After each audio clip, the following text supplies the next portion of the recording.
The day it began smelled of jasmine and dust. It was a Sunday in July, the year 2025. The sun beat down on the cracked pavements of the Delhi suburb, melting the tar into sticky black tears. Children's laughter echoed from the small, dusty park, a sound as common as the cawing of crows. A young girl named Priya, her hair in two tight braids, chased a worn leather ball across the parched grass. She was 7. The world was a simple thing then. It was made of scraped knees, the taste of mango ice cream, and the comforting shadow of her father watching from a nearby bench.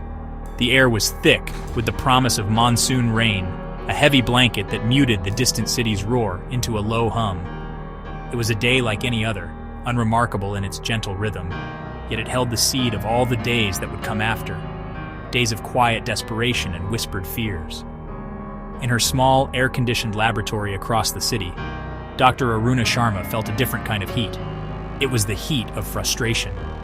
She stared at the magnified images on her screen, a constellation of cellular structures that refused to make sense. For weeks, she had been tracking a peculiar anomaly in male genetic samples, a subtle degradation, a fraying at the edges of the Y chromosome.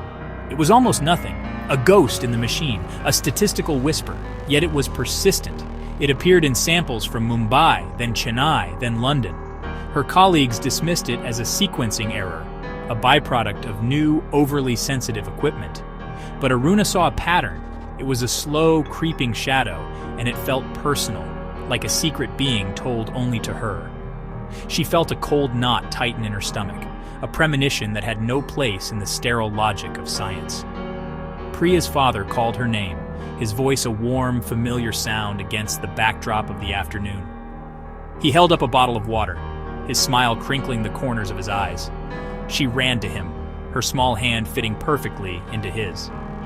They walked home together, their shadows stretching long and thin behind them. The world was full of fathers and sons, of brothers and uncles. It was a landscape defined by their presence. Their absence was unthinkable, a concept as alien as silence in a city of millions. The very fabric of life was woven with 2 threads, one male, one female, creating a pattern so ancient and familiar that no one ever thought to question it. The idea that one of those threads could simply unravel was not a nightmare. It was an impossibility. That evening, the first rain of the season finally broke. It washed the dust from the leaves and cooled the scorched earth. Families gathered on their balconies, breathing in the clean, petrichor-scented air. Priya fell asleep to the rhythmic drumming of raindrops on the tin roof, her world safe and whole. Across the city, Aruna Sharma did not sleep. She printed out the latest genomic charts, the data points forming a chilling, undeniable line of descent. The virus, for it had to be a virus, was not killing its hosts. It was erasing them. It was a thief in the night, stealing not life, but the future of it. It was stealing the boys who had not yet been born. The rain fell harder, washing over a world that was already drowning, though it did not yet know it. The discovery had no grand announcement. There was no press conference with flashing cameras, no solemn address from a world leader. It began as a classified memo, then a series of hushed video calls between geneticists who looked pale and sleepless. Aruna named it Androphage Viral Element, or AVE. The name was clinical, sterile, a futile attempt to cage a nightmare with Latin. The virus was airborne, waterborne everywhere. It was insidious. It did not make men sick. It simply entered their cells and with terrifying precision snipped away at the delicate structure of the Y chromosome. An infected man would live a normal life, unaware that the genetic code he passed on was incomplete. He was a carrier of an ending. He was the last of his line, and he would never know it. Aruna presented her findings to the Indian Council of Medical Research. The room was filled with men, their faces a mixture of disbelief and thinly veiled condescension. They called her theories alarmist, her data inconclusive. A man's world does not easily accept a woman telling it that it is dying. They spoke of natural population fluctuations, of statistical noise, but Aruna persisted. She showed them the birth records, the slow but steady decline in male births that had already begun. It was a 1% drop, then 2, then 5. It was a silent landslide. She felt like Cassandra, screaming a prophecy into a gale-force wind of denial. They thanked her for her time and filed her report away, burying the truth under layers of bureaucracy. The virus was a quiet revolution. It did not rage through cities like a plague of old. It seeped into the foundations of society, invisible and patient. The first signs were subtle, easily missed. Maternity wards celebrated a string of healthy baby girls. Schools noted a slight imbalance in their kindergarten enrollment. Toy stores found their shelves of blue and gray toys gathering dust. People joked about it. "It's a girl's world," they would say with a shrug and a smile. The truth was too monstrous to be contemplated, so they wrapped it in cliché and humor. The world carried on, planning for futures that were no longer possible, building dreams on a foundation that was crumbling to dust beneath their feet. The silence of the missing boys was a sound no one was yet trained to hear. Aruna watched the world's denial with a growing sense of despair. She felt trapped behind a wall of glass, watching a slow-motion catastrophe unfold. Every birth announcement for a girl was, to her, a small funeral. She saw the virus in the face of every man she passed on the street. Her colleague, the security guard, the vendor selling chai. They were ghosts, walking and talking and breathing, their genetic legacy already extinguished. She started her own unsanctioned research, working late into the night, funded by her own savings. She was a lone warrior fighting an invisible enemy, while the world she was trying to save looked on with blissful, stubborn ignorance. Her laboratory became her sanctuary and her prison, the only place where the terrifying truth was allowed to exist. Denial, like a fever, eventually broke. It could not hold against the mounting, irrefutable evidence. 10 years after Aruna's discovery, the global male birth rate had fallen by 70%. The planet was graying. The last generation of boys was now entering adolescence, a precious, dwindling resource. The world did not collapse into chaos as the old disaster films had predicted. Instead, it adapted with a strange, quiet pragmatism. Women began to fill the roles left vacant. They became mechanics, construction workers, soldiers, and political leaders. Governments, now predominantly female, poured resources into reproductive technologies. IVF, artificial insemination, and the Holy Grail, parthenogenesis. A new narrative was born. Humanity would not only survive, it would be reborn, purified. This new world was quieter, some said, more collaborative. The old aggressive structures of the patriarchy were dismantled, not with a bang, but with a gradual fading away. The media celebrated the era of the matriarchs. They broadcast images of female leaders shaking hands, of women in hard hats smiling from atop skyscrapers, of all-girl classrooms diligently studying science and engineering. This was the future, they promised. A world without toxic masculinity, without war, without aggression. It was a compelling story, a beautiful and hopeful lie. It offered comfort in the face of an apocalypse, a silver lining around the cloud of extinction. People clung to it because the alternative was to stare into the abyss. Underneath this placid surface, however, a different current was flowing. The initial spirit of unity began to curdle into something else. With men becoming a rarity, the competition for genetic diversity became fierce. The remaining healthy men were no longer just people. They were assets. They were guarded, managed, and controlled by state-run genetic legacy programs. A man's reproductive choices were no longer his own. His sperm was a national treasure, to be distributed according to complex algorithms of genetic fitness and social standing. The dream of a collaborative utopia was already being eroded by the old, familiar specters of power, control, and inequality. The new world was beginning to look unnervingly like the old one, just with a different set of faces in charge. For Priya, now a teenager, this was the only world she had ever known. She had never had a male classmate. The men in her life were her aging father and uncles, relics of a bygone era. History lessons taught of a past dominated by flawed, aggressive men, a time of endless conflict that the world was now healing from. She learned about the Great Correction, the term used to describe the virus. It was presented not as a tragedy, but as a painful but necessary recalibration of nature. She and her friends dreamed of careers, of contributing to the new world. But beneath those dreams was a new, unspoken anxiety, the lottery of motherhood. The chance to have a child was no longer a given. It was a privilege, a prize to be won. As the years passed, the absence of men became a physical presence, a hole in the fabric of daily life. It was in the high-pitched chorus of schoolyards, the empty changing rooms at sports clubs, the vacant bar stools in pubs. The world's soundscape changed. The deep tones of male voices faded from public spaces, replaced by a narrower spectrum of sound. Priya, now a young woman, felt it most acutely in the stories her father told. He spoke of cricket teams, of boisterous friendships, of a kind of male camaraderie that felt like a myth from a forgotten religion. These stories were artifacts, echoes of a world that seemed as distant and strange as the age of dinosaurs. The few young men of her generation were like exotic creatures, kept in protective reserves, their lives documented and scrutinized. The economy shifted in fundamental ways. Industries traditionally dominated by men either vanished or were radically transformed. The market for men's clothing collapsed. Barbershops became historical curiosities. The entertainment industry produced films and music for an almost exclusively female audience, its themes shifting from epic battles and male heroes to stories of sisterhood, community, and introspection. Society was reshaping itself around a single pole, and in the process, it was losing its texture, its complexity.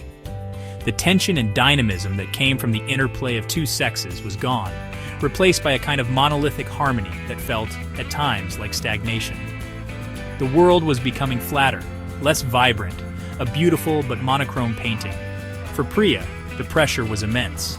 She was smart, ambitious, and healthy, a prime candidate for the National Reproduction Program. Her life became a series of evaluations, genetic screenings, psychological profiles, fertility tests. Her dreams of becoming an architect were now secondary to her state-mandated duty to procreate. Her body was not her own. It was a vessel for the future of humanity. She and her friends spoke of it in hushed, anxious tones. They compared their fertility scores, strategized about how to improve their chances in the lottery. The promise of a female utopia had soured into a new kind of bondage, where a woman's worth was once again reduced to her womb, not by a patriarchy, but by the cold, impersonal logic of survival. The last generation of men lived in a gilded cage. They were revered and objectified in equal measure. They were walking symbols of a lost world, their every move watched and recorded. They could not form normal relationships, could not walk down the street without being stared at, could not have dreams of their own. Their purpose was singular, to provide the genetic material for the next generation. Many of them buckled under the pressure, succumbing to depression and despair.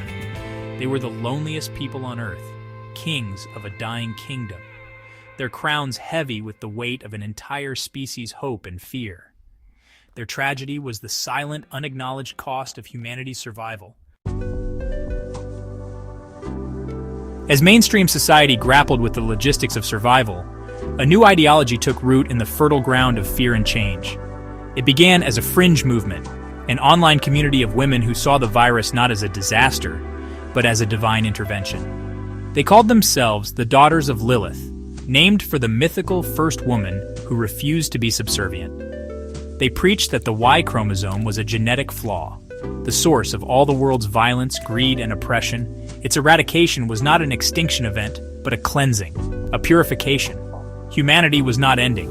It was evolving into its higher, purer female form. Their message was seductive, offering a grand purpose to the unfolding tragedy. The cult's influence grew with every passing year. They established communes, self-sufficient communities that rejected masculine technology and patriarchal history. They were led by a charismatic and enigmatic figure known only as Kali, a woman who claimed to be a prophet for the new age.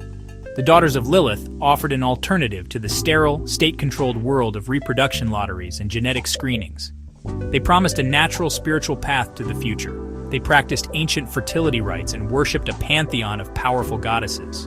To a world starved of meaning, their certainty was a powerful lure. They offered not just survival, but salvation. Priya first encountered them at a university rally. They moved through the crowd like wraiths, dressed in simple saffron robes, their faces serene and confident. They spoke of a world free from conflict, a paradise of sisterhood. They dismissed the government's efforts to find a cure as a desperate attempt to cling to a diseased past. Why would you want to cure a fever that is healing the world?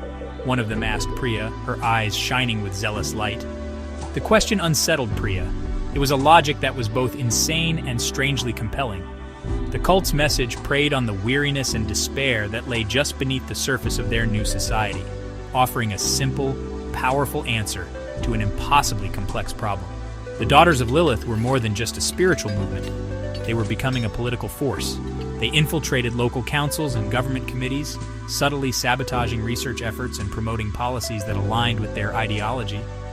They argued that resources spent searching for a cure for AVE were wasted, better used to support the transition to an all-female society. They were patient, strategic, and utterly convinced of their righteousness. They were building a new world order based on a foundation of biological purity, and they were willing to let an entire half of humanity fade into history to achieve it. Their promise of peace was built on a premise of eradication. Decades had passed. Aruna Sharma was now an old woman. Her hair was white, her hands spotted with age, but her eyes still held the same fierce intelligence. She worked in a forgotten corner of a government research institute, her project chronically underfunded and honestly widely regarded as a fool's errand. The world had moved on. The search for a cure was now seen as a nostalgic, even reactionary pursuit. Why try to bring back the past when the future, however challenging, was already here? Most of her original team had retired or moved on to more promising fields like parthenogenesis, but Aruna never gave up. She saw the truth that the rest of the world chose to ignore. The loss of genetic diversity was a slow-motion extinction. Her laboratory was really a museum of a dying science. Old equipment, patched up and kept running by her own ingenuity, hummed alongside dusty stacks of research papers. She worked alone, a ghost haunting the halls of progress. Her solitary mission was fueled by memory. She remembered a world of balance, of difference, of the chaotic but beautiful dance between two sexes. She remembered her father's laugh, her brother's teasing, the simple, profound presence of men in the world. She was not fighting for an abstract concept of genetic diversity. She was fighting for the memory of that wholeness. She was fighting against the great, placid silence that had fallen over the world. The emotional toll was immense. She carried the weight of what was lost. Every day was a reminder of her failure. The virus had outsmarted her at every turn. It was elegant in its simplicity, terrifying in its effectiveness. Sometimes despair would wash over her, a cold, dark tide. She would look out her window at the city, a city of women, and wonder if she was the one who was insane. Perhaps the Daughters of Lilith were right. Perhaps this was the natural course of things, a painful but necessary evolution. But then she would look at the faded photograph on her desk, a picture of her as a child, sitting on her father's shoulders, and the resolve would harden in her heart again. That connection, that love, was not a flaw to be corrected. Her research had led her to a startling conclusion. The virus was not a natural phenomenon. It was too precise, too perfectly targeted. It had all the hallmarks of a man-made creation. Somewhere, somehow, someone had designed this plague. This revelation changed everything. She was no longer just fighting a disease. She was fighting an idea, an ideology of annihilation that had been unleashed upon the world. And her investigation into its origins led her to a strange and disturbing pattern. The earliest, most complex strains of the virus seemed to be concentrated around areas where the Daughters of Lilith had first established their communes. The thought was horrifying. What if the healers were the source of the plague? The final blow came without warning. A new, more aggressive mutation of AVE emerged. The virologists who were still tracking it called it AV Delta. This new strain did not just prevent the formation of the Y chromosome, it actively attacked existing male cells. The remaining men, now mostly elderly, began to fall ill with a mysterious wasting sickness. Their bodies simply began to shut down. The gilded cage had become a death row. The world watched in a state of numb horror as the last echoes of manhood were silenced forever. The Great Correction was reaching its quiet, brutal conclusion. The planet was on the cusp of becoming home to a single sex. The societal impact was immediate and profound. The state-run genetic legacy programs collapsed. The precious reserves of cryopreserved sperm, the last hope for a balanced future, were found to be vulnerable to the new strain. The samples degraded, their genetic code unraveling into uselessness. The dream of a technological solution died overnight. Humanity was now entirely dependent on the slow, uncertain promise of parthenogenesis. The Daughters of Lilith declared it a day of victory. Kali, their leader, addressed her followers. Her voice broadcast across the globe. She called it the final purification, the dawn of the true age of women. Their movement swelled, absorbing millions of disillusioned and frightened women. Priya, now in her late 20s, had failed to win the reproduction lottery. Her future felt like a blank page. The world she had been raised to build and lead now seemed fragile, its foundations built on loss. The cult's message of a world reborn, free from the flaws of the past, began to sound less like fanaticism and more like the only viable path forward. What was the point of mourning a world that could never return? Her father had passed away years ago, a victim of the new plague. His memory was a dull ache, a reminder of a wholeness she had barely known. Was it better to embrace the new reality, to find peace in the single-sex world that was now inevitable? For Aruna, AV Delta was the final confirmation of her horrifying theory. Such a specific targeted mutation could not be natural. It was an engineered escalation. It was designed to finish the job. She cross-referenced the outbreak locations of the new strain with satellite imagery of the Daughters of Lilith's communes. The correlation was perfect. The cult was not just celebrating the extinction of men, they were actively causing it. They held the source, and they likely held the key to its opposite, a cure. With the last men dying and the world succumbing to the cult's ideology, Aruna knew she had one last, desperate chance. She had to go into the Serpent's Garden herself. Aruna packed a single bag. In it, she placed a portable gene sequencer, medical supplies, and the faded photograph of her and her father. She looked like just another weary old woman seeking solace, another pilgrim on her way to the promised land. The Daughters of Lilith's main commune, Shakti's Embrace, was nestled deep in the Western Ghats, a place of stunning natural beauty. It was a world of terraced gardens, bamboo structures, and serene women in saffron robes. It was an idyll, a paradise on earth. But to Aruna, the air itself felt heavy with a terrible secret. The peace felt manufactured, the tranquility a mask for a deep and chilling violence. She was welcomed, as all newcomers were, with gentle smiles and open arms. She was given a simple room and put to work in the medicinal herb gardens. She played the part of a convert, listening to Kali's evening sermons, participating in their rituals, and speaking of her newfound peace. But at night, she worked. She took soil samples, water samples, and when she could, genetic samples from the plants in the sacred grove at the heart of the commune. The cult believed these plants held divine female energy. Aruna suspected they held something far more tangible. Her sequencer whirred silently in her small room, piecing together the puzzle, one genetic fragment at a time. Her confrontation with Kali happened in the sacred grove. The cult leader found her there at dawn, her portable sequencer open beside a rare bioluminescent orchid. Kali was not angry. Her expression was one of pity. "Still clinging to the broken world, Doctor?" she asked, her voice calm and melodic. Aruna stood her ground. "You didn't heal the world," Aruna said, her own voice trembling with age and suppressed rage. "You poisoned it. This virus, it didn't just happen. You engineered it. Here, in this garden." Kali smiled, a serene, chilling expression. "We did not poison it, Doctor. We administered the medicine. We freed humanity from its original sin, the aggressive, destructive nature of the male." The debate that followed was not one of science, but of philosophy. Kali spoke of a future of harmony, of a world without war or domination, a world that had returned to its natural female state. "We cut away the disease so the body could live," she argued. "Was it not worth the price?"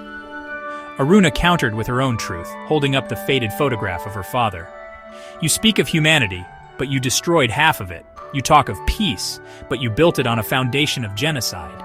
You didn't eliminate aggression, you perfected it. You just made it quiet and called it holy." "This," she said, her voice cracking, "this love, this balance. This is what makes us human, not your sterile, perfect silence."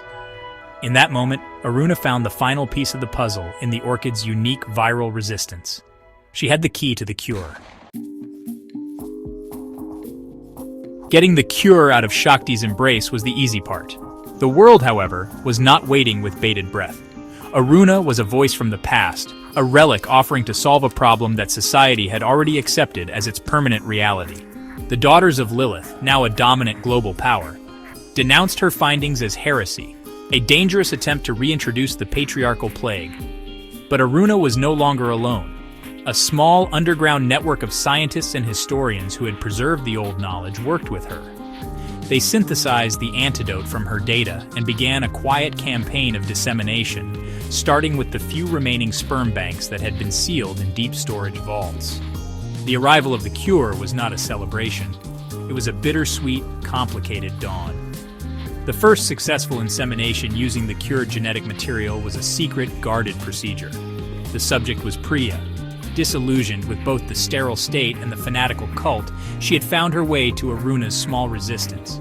She saw in the old scientist's mission not a return to the past, but a chance for a future that was whole. For 9 months she lived in seclusion, a vessel for a hope that felt impossibly fragile. She was carrying the answer to a question the world had forgotten how to ask. The birth was quiet. There were no trumpets, no proclamations, just the tired, rhythmic breathing of a young woman and the steady beeping of a heart monitor. And then a cry. It was a sound that had not been heard in a generation. It was the cry of a newborn baby boy. Aruna, old and frail, held the child, her hands shaking. She looked down at the small, perfect face, and for the first time in 50 years, she wept. They were tears not of victory, but of profound relief and profound sorrow. They had saved the future, but they could not undo the past. The silence of the lost generations would echo forever. The road ahead would be long and difficult. The world would have to relearn how to live in balance. It would have to heal the deep wounds of the last century, to navigate the treacherous politics of a world where one sex had nearly vanished. The birth of one boy was not an ending, but a new beginning, a single lighted candle in a vast darkness. Priya held her son, her heart filled with a fierce protective love and a heavy sense of responsibility. He was not a savior. He was just a child who deserved a world that had room for him, a world that remembered the devastating cost of imbalance. The future was not a promise, but a choice to be made again every single day.